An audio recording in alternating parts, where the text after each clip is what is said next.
আমি আসলে একটু আগে যারা আলোচকরা বললো যে মাদকের সাথে কম্পেয়ার করা হলো, আমি মনে করি মাদক থেকেও এটা একটা ভয়ঙ্কর ব্যাপার, এটা আসলে একটা মহামারী পর্যায়ে চলে গেছে, কিন্তু আনফর্চুনেটলি আমরা আমাদের মিডিয়াকে বা অন্য জায়গায় এটা নিয়ে এনাফ আলোচনা করতে দেখি না।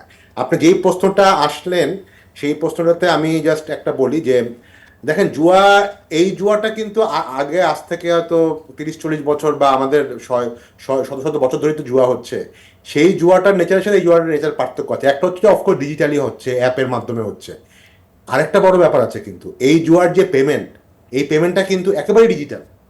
এটা কিন্তু কোনো ক্যাশ এবং লেনদেন এবং না। পৃথিবীর বিভিন্ন দেশে এটা হচ্ছে, মানে হ্যাঁ, একেবারে আপনার মানি লন্ডারিং, খুব ইজি ভাবে মানি লন্ডারিং হচ্ছে।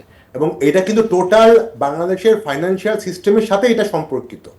আহ, আমাদের এখন যেই কারণে হচ্ছে, বেশি হচ্ছে গত 4-5 বছর ধরে, এইটার একটা বড় কিন্তু কারণ হচ্ছে আমাদের মানি ট্রান্সফারের একটা বড় সহজলভ্যতা হয়েছে। এখন কিন্তু সবার যেমন হাতে হাতে যেমন মোবাইল স্মার্ট ডিভাইস আছে, এখন কিন্তু সবারই একটা করে মোবাইল ফাইন্যান্সিয়াল অ্যাকাউন্ট আছে। অনেকের ব্যাংক, বাংলাদেশের 70% লোকের এখনো ব্যাংক অ্যাকাউন্ট নাই, কিন্তু সবারই কিন্তু একটা আইদার বিকাশ অ্যাকাউন্ট আছে বা নগদ অ্যাকাউন্ট আছে, এরকম কিন্তু সবারই আছে। এবং এর মাধ্যমেই কিন্তু এই পেমেন্টটা ট্রান্সফার হচ্ছে। অতএব আপনি যেই কয়েকটা পার্টির কথা বললেন, বিটিআরসি বা সিআইডি, এখানে হারুন ভাই আছেন, পুলিশের ব্যাপারটা উনি ভালো বলতে পারবেন, লিগাল ল এনফোর্সিং এজেন্সির ব্যাপারে। আমি শুধু ওই ব্যাপারটা বলবো যে বিটিআরসির একটা কাজ হচ্ছে এই সাইটগুলো বা অ্যাপগুলোর ব্যাপারে পদক্ষেপ নেওয়া।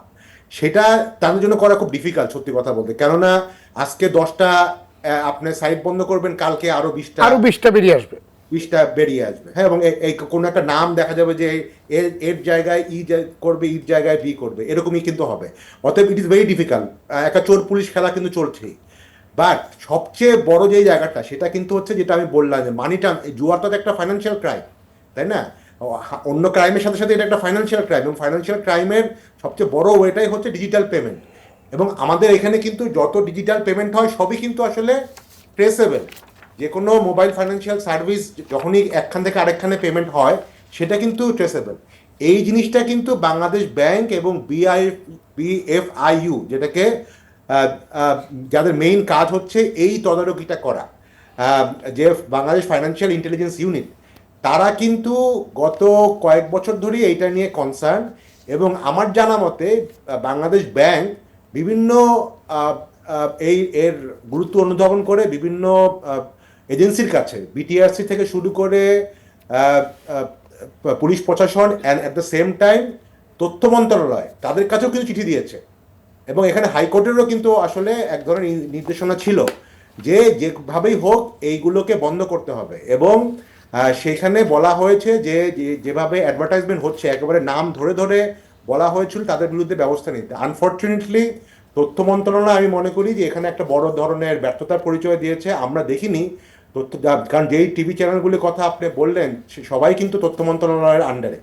তথ্য মন্ত্রণালয় যদি তাদেরকে ইনস্ট্রাকশন দেয় কোনোভাবেই এই সকল অ্যাডভার্টাইজমেন্ট বা প্রচারণা করা যাবে না, তারা কিন্তু করতে বাধ্য ছিল।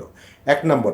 আরেকটা হচ্ছে যে বিসিবির, যেখানে এখানে ক্রিকেট নিয়েই সবচেয়ে বড় বেটিংটা হচ্ছে, বিসিবিরও এক ধরনের আছে যে বাংলাদেশ, দেখা যায় বাংলাদেশ জিম্বাবুয়ের খেলা হচ্ছে, ওর মধ্যে দেদারসে অ্যাডভার্টাইজমেন্ট হচ্ছে এবং জুয়া ওই খেলা। টাইমটাতে ওটার বিশেষ করে আপনার ওই দিন থেকে শুরু হয়, যেদিন দুপুরে খেলা শুরু হবে কিংবা বিকালে শুরু হবে, সেদিন সকাল থেকে শুরু হয় কিন্তু বেটিংগুলো, এবং এটা এবং চলে একদম এই খেলা শেষ হওয়া পর্যন্ত। শেষ হয়ে চলে। এবং এবং এটা কিন্তু বিসিবি থেকে কিন্তু প্রচার সত্ত্বেও কিন্তু এই টিভি কোম্পানিগুলি নেয়। Right. অতএব বিসিবিরও এখানে কিন্তু একটা দায়িত্ব আছে। আর আরেকটা ব্যাপার যেটা বলা হলো যে আমাদের বড় বড় আইকন, ক্রিকেট আইকন বলেন, যেভাবে আইকন বলেন, ওনারা কিন্তু এখনো করছে। একটা বলা হলো যে আসলে এগ্রিমেন্ট ক্যান্সেল হয়েছে, কিন্তু আমরা জানি কিন্তু ওনাদের নামেই কিন্তু অ্যাডভার্টাইজমেন্ট যাচ্ছে, ওনাদের ছবি কিন্তু টিভিতে আসছে। তো এখন ওই অনেক কথাই হয়তো এভাবে বলা যায় না, কিন্তু ঘটনা কিন্তু ঘটছে।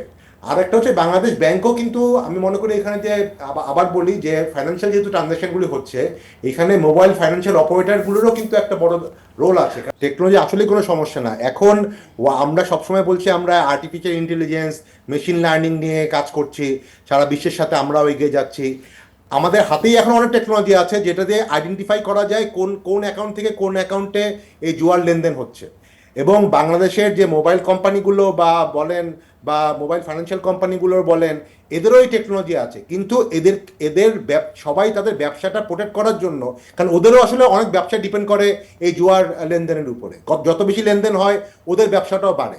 তো সেইখানে আপনি দেখবেন হাজার হাজার নকল সিমে বাজার ভরে গেছে, এবং এই নকল সিমের মাধ্যমে কিন্তু ক্রাইমগুলি হচ্ছে। তো মোবাইল কোম্পানিগুলো কিন্তু ইচ্ছা করলে পারতো এই নকল সিমগুলো বা ভুয়া সিমগুলো, ভুয়া এনআইডি দিয়ে যেই সিমগুলো হচ্ছে ওগুলির মাধ্যমে কিন্তু এই জুয়ার লেনদেনগুলি হচ্ছে, ওগুলি কিন্তু তারা বন্ধ করতে পারতো।